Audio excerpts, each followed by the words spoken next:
नमस्कार.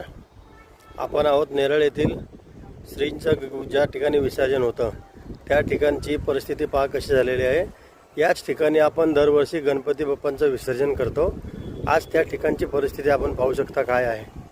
हे बाबा पहा, हे आहे गणेश घाट. या ठिकाणी दरवर्षी गणपती बाप्पांचं विसर्जन केलं जातं. प्रशासक आणि ग्रामसेवक साहेब मागील 2 वर्षे या ठिकाणी सुशोभीकरणच करण्यात आलेलं नाहीये.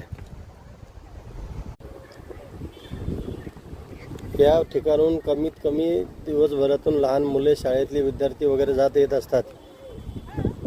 या ठिकाणी आपण उभे सुद्धा राहू शकत नाही अशी परिस्थिती झालेली आहे. एवढी दुर्गंधी पसरलेली आहे.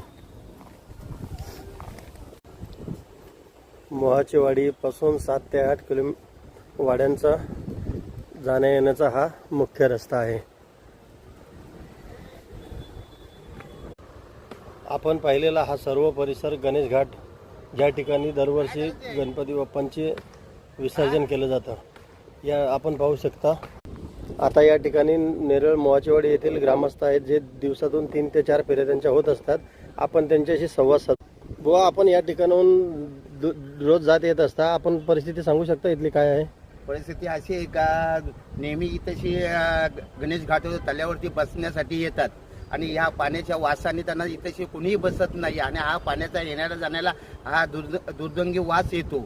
हा पाणी एक तर या पाण्याचा काही उपयोग नाही. त्यामुळे हा पाणी सोडला तर तो पान खाली नदीला जाऊ शकतो, पण हा सुका राहिला तर एकदम चांगला होऊ शकतो. माझ्या मते 2 वर्ष या ठिकाणी काही सुशोभीकरणच करण्यात, साफसफाई करण्यात आले ना. आहे तसंच आहे. याच्यावरती दुर्लक्ष आहे पूर्ण.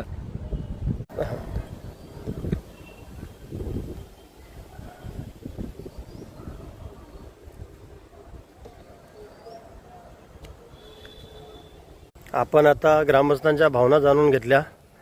हे जे ठिकाण आहे पाहू शकता, ह्याचं शेवाळ आलेलं आहे. अतिशय दुर्गंधी, इथे उभा राहू शकत नाही. अशा परिस्थितीमध्ये विद्यार्थी सकाळ संध्याकाळ जा ये करत असतात.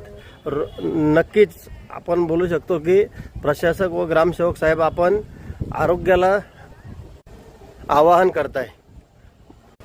4 ते 5 वेळेस तक्रारी करून सुद्धा या ठिकाणी सुशोभीकरण करण्यात येत नाहीये.